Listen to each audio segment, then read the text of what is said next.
Okay, right, let's get back to it then. So what's next? More components. So, taking delivery recently of a lovely box from Scan.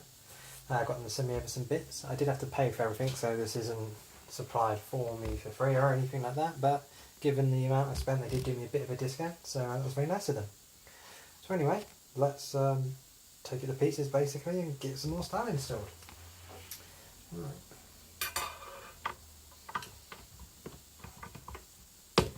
So, we've got a few different bits in here that I've had to make some decisions / compromises over, and I'll talk about them all as we go. The first thing I'm hoping to be able to change out is the fans in this. The fans supplied are, oops, I've lost the screw already, that's a good start, are all Molex connectors. As you can see,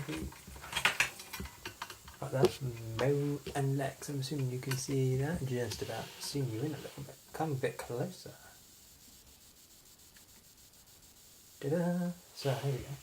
So, Molex. Molex is great in the context of cooling performance, because all the fans are obviously going to spin at maximum speed. However, in every other context, it sucks. So, people of Molex creations, please don't hate me, but it does suck a little bit. I mean, I'm just saying, what's the point in having something you have no control over? So, what I've done is I've got some replacements. So, with a bit of luck, I will replace them. Here you go. And once replaced, I will be able to plug them into the fan controllers on the actual motherboard itself and get the motherboard to control the overall fan speeds. I'm not anticipating that these fans will ever spin off completely, which is a bit of a shame. It would be quite good if they could turn off. But I understand that given, you know, this is going into a cabinet, it is probably going to be too warm for them to be able to turn off completely. But what I'm hoping is that they're going to be nice and quiet and provide enough airflow still, just to keep things running sweet. I think it's actually looking at it, it's got a mounting point, I didn't mention this earlier on, for a third one, so I could, if needs be, get a third, there we go, get a third fan to put in there, or put one of these ones back in. Can't say I intend to, but we'll monitor the temps and go from there. If I find, if I find that the Raptor drive here is getting a bit warm, then I might do. Or if I decide that actually what I need to do is add an additional drive in there, because there's still space for another drive, then I probably will do then. Because at the moment you've got all the heat, or the air rather, around the Raptor drive, so there's enough space, so it's not really too much of an issue. Okay. Right, let's just missing one screw still, and where did it go? There it is. Nothing worse than when you lose a screw. Right. Where did that extra screw come from then? Oh, we're off to a good start already, aren't we, doing screws? Right, so what I've got to do now is take this one out, which is a bit of a pain, so that I can take the entire fan assembly out and then add in the two fans. So I've got two fans to replace it, and I will show you them just now, just as soon as I've got all of this out.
Okay, right, so after all already that, turn it out, there's a little screw underneath that holds the front bezel on, and that was why I couldn't get the fan tray out.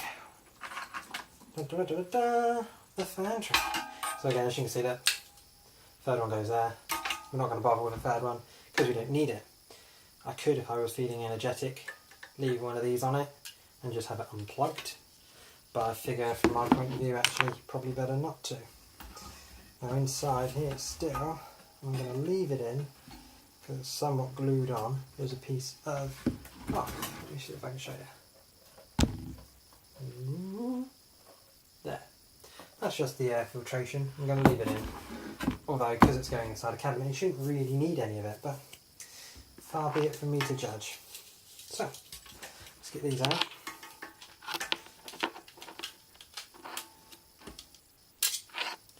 These are some quite fat screws I've used on here.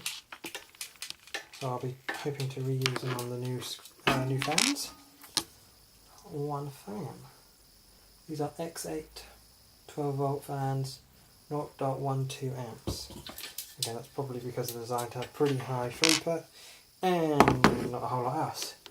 Now, to replace them, we will be using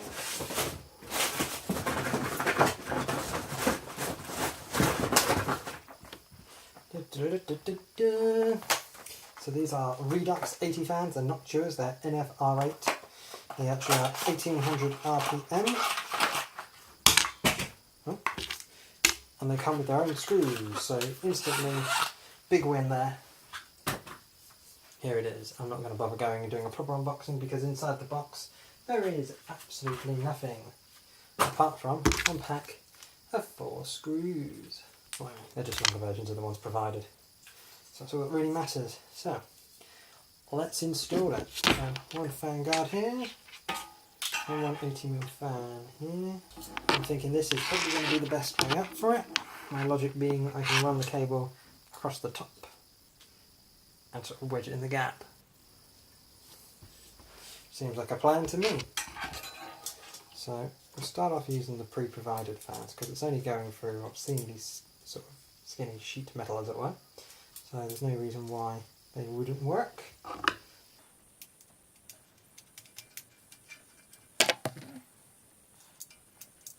I'm going to put them in sort of half time to turn as well for obvious reasons so I can tighten them up once they're all in.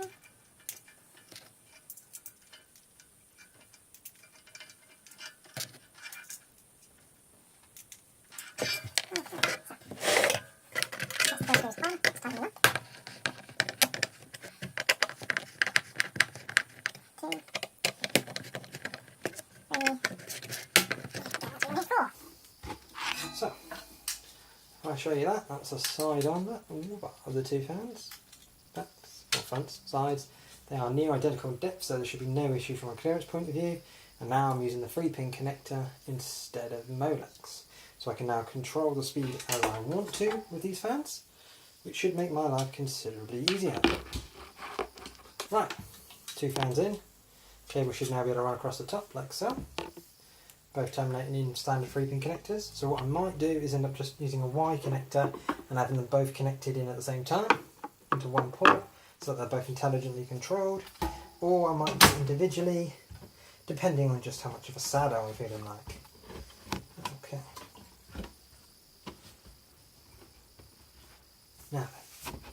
Now we just need to put it back in. It should be no problem whatsoever. Honest.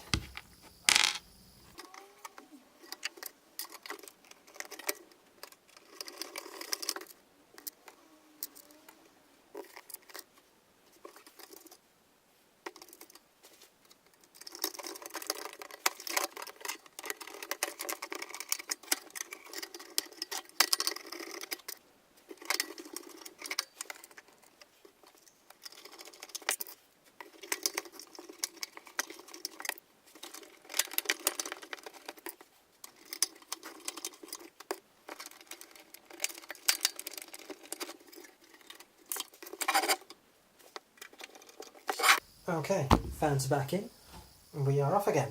So, what's going to be next up on our list to do? So we've got these 2 fan cables, I'm just quickly going to have a look and see where the nearest fan plug-in points are.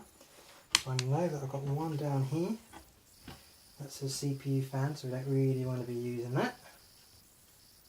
Chassis fan at the back over there. Bit of a stretch, so I might get an extension cable on it. Luckily I'm prepared for most situations. Ta-da!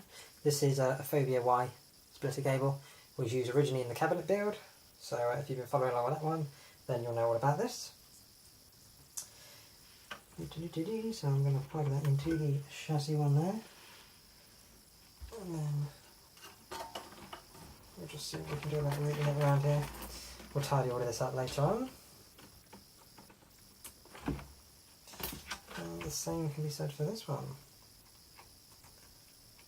Well, this isn't an ideal situation. I would rather have gone and done a one-to-one rather than having them both run off with the same 3-pin, but it won't do any harm. So we'll leave that there. No, anyway, so now what we've got here is we've got the first caddy still, which has got the 2 SSDs and the 300 gig rest. 300 gig? 600 gig? Terabyte, one of the 3. Terabyte Raptor drive. We've got that. And then we've got these 2 bad boys, which are empty. Each one of these can take 3 hard drives, which make up the bulk of what my order was.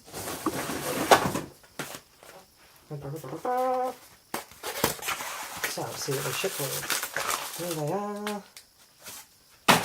Not even any screws. That's going to make life interesting. 8 terabyte drives.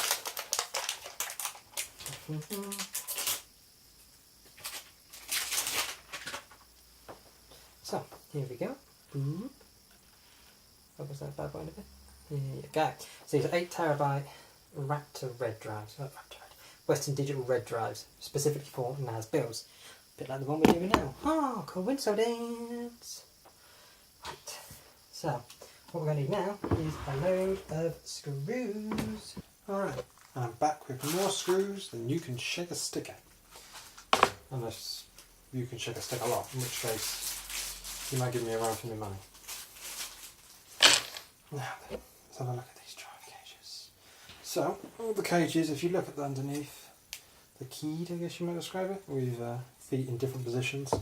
As I know this is the first one, you also see that it goes in this way. So that means that this needs to go that way. With the 1 foot on the right? You want to call it 1 foot? I don't know. Anyway, 1 foot. So now we can get on with this and we can get some screws in. So many screws. Now there's not a lot of headroom in front of these, so I have to make sure that with all of these we put it as far back, I guess you describe it, as possible, like that. That way it should be fine. Let's get on with it then.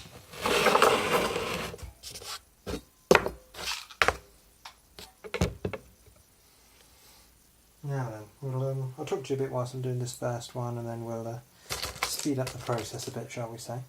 The reason that we've gone, or I've gone for these 8 terabyte drives, as opposed to some of the alternatives, and are you talking size-wise, because at the moment the biggest I could find domestically available was 10 terabytes. I'm pretty confident that if you go to some of the big boys they can do you better, but I don't have the ability to go to the big boys, as it were, so I shan't be doing any better. Now, I don't mind doing this for the record. I'm quite happy to not be sorted out by the big boys at this stage because, well, I don't really know how I feel about a lot of this stuff still. It's all new to me. Obviously I've been doing PCs for a while, but the first time I've ever done a build like this, so let's see how it works out. Now, I wanted redundancy, but I also wanted longevity. That's why the 8 terabytes was the sweet spot.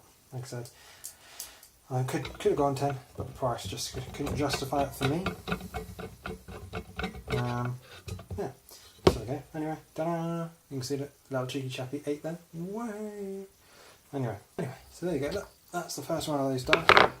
So that is, what's that? 8, 16, 24 terabytes storage right there. That weighs a blooming ton. Right. What we'll do, we'll put those back in now. Once they're back in, then we'll have a look at doing the next one.